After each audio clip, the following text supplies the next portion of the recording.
what kills some innovation sometimes is, hey, I need to get home to pick up my kids at 4:00.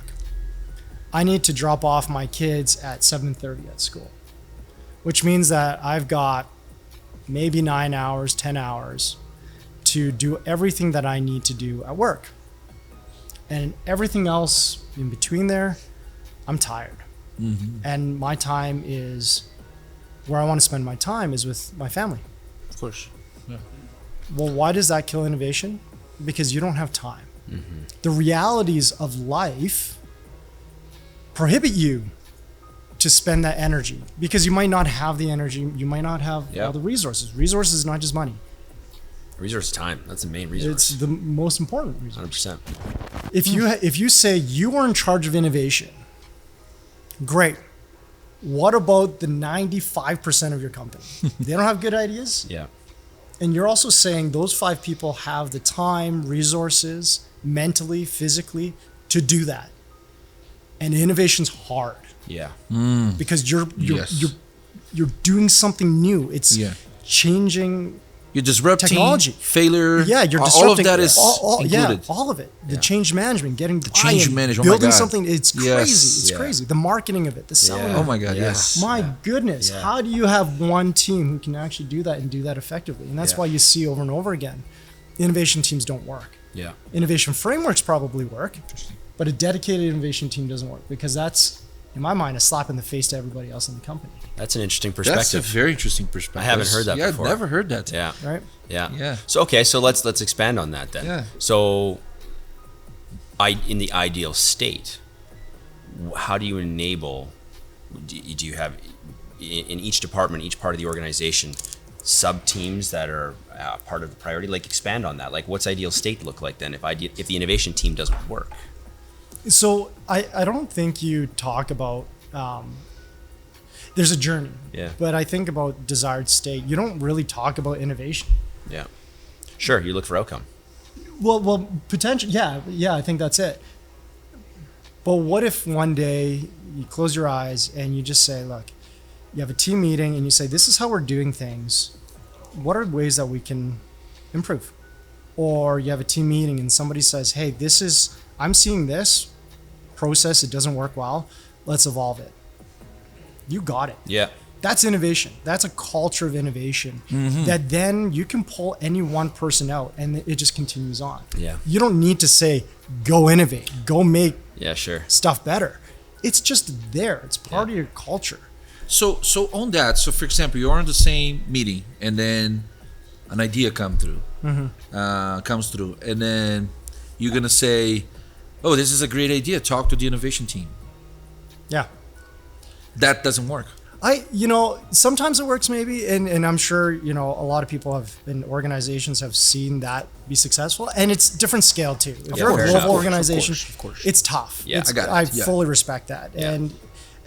But what I'm talking about is, I would say, just relevant to where my feet are at today. Yeah. Okay. Yeah. And so think about that piece, how that person will feel. I got a great idea. Yeah. This is going to be the bomb. And you bring it to somebody and they're like, that is awesome. But pass it along. Get somebody else to deliver on it. Yeah. Ooh. Yeah. Where does that fire go? Yeah. Yeah. Where does the entrepreneurship go? The reason why my daughter was, and kids, not just my daughter, kids in general, and very innovative people are so successful at what they do, and they come up with all these ideas, is because they have ownership. Yes. And they have every right to grab the stapler, to grab the tape, to go just do it, and then create and fail and create. The moment you take that away, they don't go build anything on their own.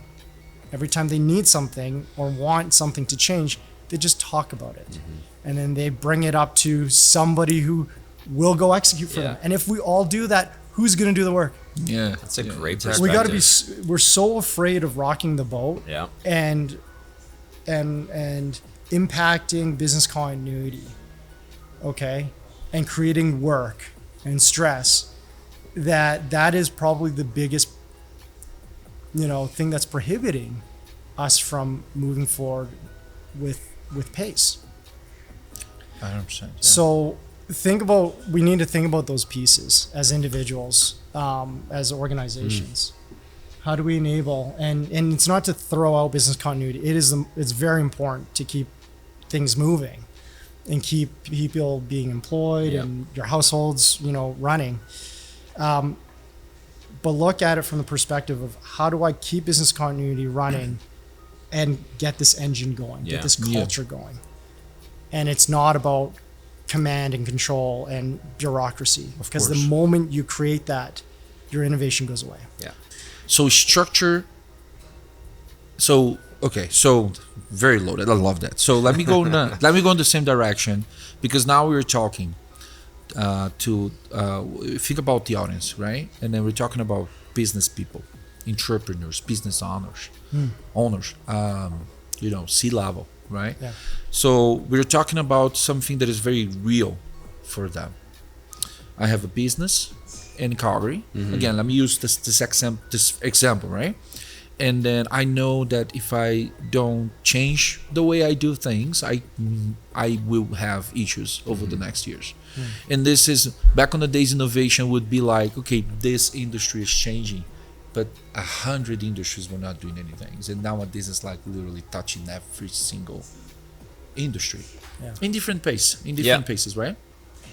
But we're talking about to this person now, and then there's a structure there that they know that's important for them to have continuous revenue over the next years. But at the same time, if they don't innovate, they don't do it. That's the reality of you just sharing. Because what you're sharing, it is about culture of innovation. A culture of innovation.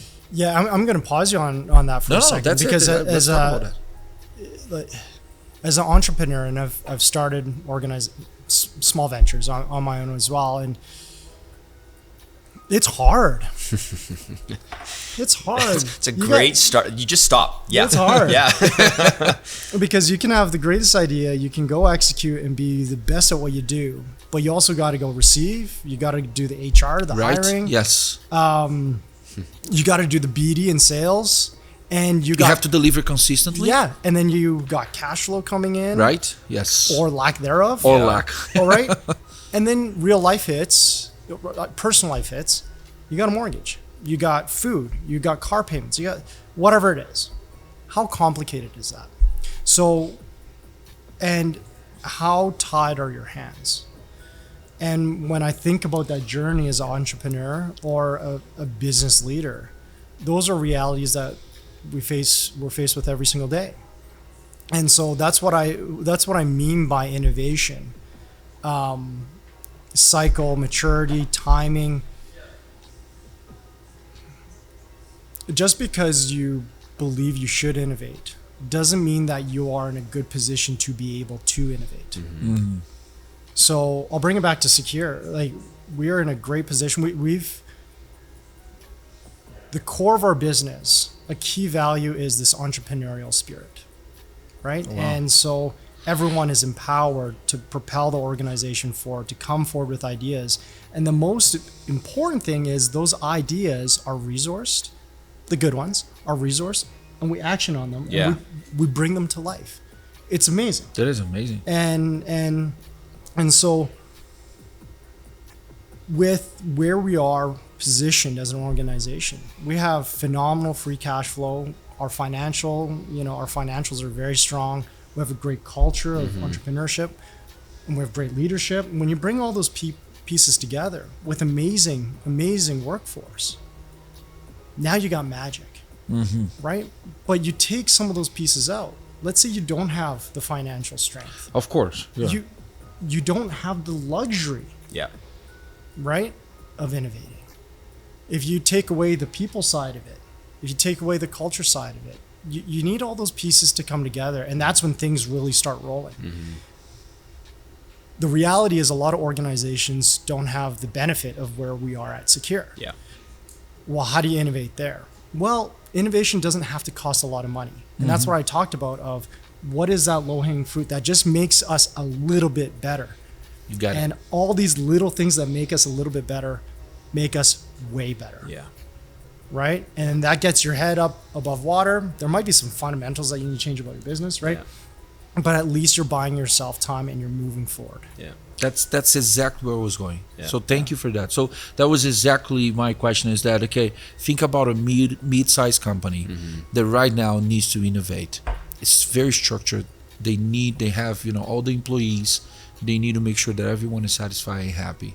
They need to have a business 3 years from now. And so how do they innovate? How do they bring innovation? Not in exchange of, but as part of. Because at the end of the day, that structure is needed. The thing that you got to consider too, I mean, you kind of painted out like a perfect picture there, with all those pieces It together, is, and you guys are very fortunate to be in that space. Like it's pretty rare from what I've seen out there, anyways, and where what I experience on the daily, and the offset to that, like I think of it here, I think of what we've had to do before you came from a marketing perspective. Yeah, it's guerrilla style. It is. Like you're working through. How do we just accomplish it? What do we need to do? How do we do it differently? Yeah. What type of approach? I've got a guy, you find a way. It's resiliency at the end of the day. So what I love that. Yeah. So actually what you just talked about, that whole process of what you're going through. Yeah. You're innovating in the moment. Right. You just feel like you're in a knife fight. Yeah. Oh, yeah. Every day. Every day. It's true. It's exactly. true. It's just when you get to a certain size, you forget about that knife fight. Yeah. And you say, okay, we got to innovate now. Yeah. Well, guess what? Small businesses are doing it every single day. Yeah. Because I don't know HR, but I got to figure out. Yeah. I got to figure out how to hire people. That's right. I don't know how to go chase down, right. my receivables. Right. You got to figure that out. Yeah. You got to be innovative. Yeah. That's exactly it. Like when we started, there was literally like 4 of us that were starting off what now is Launchcode. Yeah. Yeah. And you wear 87 different hats, and that could be in 1 hour. Yeah. And you just figure it out. I'm not sure. Google's your best friend. I mean, now with ChatGPT, that's even more exciting because there's more resources out there. There's more innovation that allows for you to get creative. Exactly. And that's what I mean by that cycle of you guys go through that when you had the 4, and then innovation goes down. Yeah, it does. Yes, well, why? it does. Because Yeah. you need structure. You need a breath from all the chaos. Yeah. So what happens? I need structure. This is your role. This is your job description. Blah blah blah. Yep. Well, at some point, you get stagnant. Yep. Yeah. And that's when you, as a business owner, you have to be very mindful of that, and then put the right structures, the right culture, the right guidance, the right measures in place so that this happens again. You're right. 100%. Right. It needs an intentional vision. Yeah. It Yeah. needs an intentional effort for you to make sure Launchcode is born out of innovation. It's an innovative company, and it's not about selling it is what it is. But you're right at the end of the day. And it's interesting because right now at Launchcode, that's what we talk about, that we're coming back to the old way. Structure is here, but we are an innovative company. Let's never forget that. That's on our core. So Marvin, we're wrapping up here. Such a nice conversation. And thanks so much for your time. And of course, Robbie, for your time. But let's finish with both of you quickly. You talked about heroes of innovations. You said literally, we need heroes. We need heroes. So what can you share for people that are just watching us now? How can that person be that hero of innovation? A couple things. I talked about that work-life thing, and I went back to it maybe 2 or 3 times. It's really, really important. It's probably the most important concept that we can take back into our everyday life, because what happens at work impacts your personal life, and what happens in your personal life affects your work, whether you're an entrepreneur or you're part of a larger organization. And what it takes to be a hero, you need to have, for the most part, you need to have your own house in order. Yeah. How do you need capacity.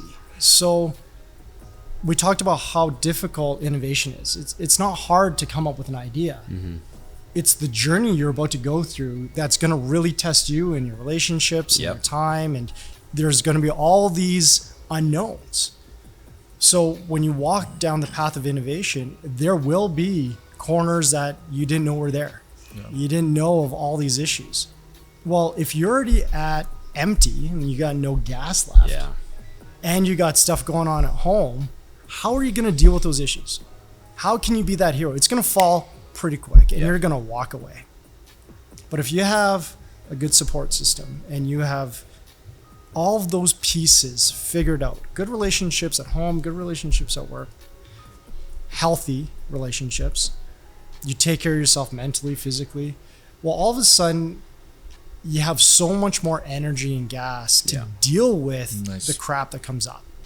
And there's a lot of crap that comes up, right? So I think that that's probably the most important piece for anybody to take away. And then you know, there's the financial piece of it too. That's on everybody's mind. That keeps us, you know, moving on and living. And then the other side is finding those ideas. And sometimes we want to be that hero so bad that we will find something to innovate on that doesn't need to be innovated on. Yeah. Find something that you're passionate about. Yeah. Find something that you believe that you can make a difference on that actually needs to be innovated on at this moment in time. And start there. And that will start to define and give many heroes their own DNA. And you're going to have heroes of different shapes, colors, sizes, whatever it is. And I think that's where the uniqueness of innovation is going to come from. But I think those two pieces are very important. Yeah. It's beautiful. Yeah. The only thing I'd round that out with, I completely agree. And there's a whole nother topic I think about that in itself. But the only thing else I would say is the mindset associated to the individual. You have to be okay to fail. And you have to enjoy the failure. You have to enjoy the journey of failure, because it's going to happen a lot. You know, and understanding that that's part of it, but to be resilient enough to get up one more time. Yeah. To get going one more time, to have a hard conversation one more time, if that's the case. Whatever it is that's required, do it one more time and push through. You know, if you tie that all together and you have a passion behind what you do and it's aligned to your purpose as a person, you will succeed if you continue down that resiliency mindset. I agree. And one last thing, it's around those bubbles. Yeah. Don't be afraid to step out of your bubble to say, hey, my name is, let's have a chat. Yeah. And get to know people outside of your bubble. Yeah. Too many clicks. There's too many, you know, little echo chambers happening. Yep. We've stopped really just getting to know each other. Yep. As people, as strangers. And the more you can do that in the right circles and with the right context, all of a sudden, those connections all come together. Yeah. They might not seem relevant at the time, but at some point you might say, hey, ... whoa, this comes together. Yeah. And then you got magic. Yeah. Right. So I'd leave all of our listeners with that. 100% agree. And I think that's the start of our story, you know. Certainly is. A couple of years back. Yeah, it certainly is. That's a great way to wrap. It is a very great Get outside wrap. your bubble. Yeah. Yeah. Yeah. Marvin, Cool. thank you so much. Yeah, thanks for having me. Really man. appreciate it. Yeah. It was Great. an amazing conversation. Very Great. insightful. Yeah. Great hosting too. Good job. Yeah, you did a very good Nailed job. it. Thank you so Yeah. much. Nailed Thank it. you so much. Yeah, it's good. Yeah. That's what we think. What'd you guys think? Yeah, what'd you think? You did. Good. So Right. yeah, so that was the conversation today. This is actually part of an innovation series, and then hopefully gonna have Marvin back, right, with some other folks. Innovation hitting you, right, and how can you innovate where you are? Not this big thing, but like this is small thing. I can be innovative. I can do things differently. So thanks so much for watching us. You know, follow us on everything, LinkedIn and YouTube. You know the drill. Subscribe, hit the button. We're gonna see you the next time. So thank you. There you go. Cool. Awesome. Good, brother. Well done. Thanks guys.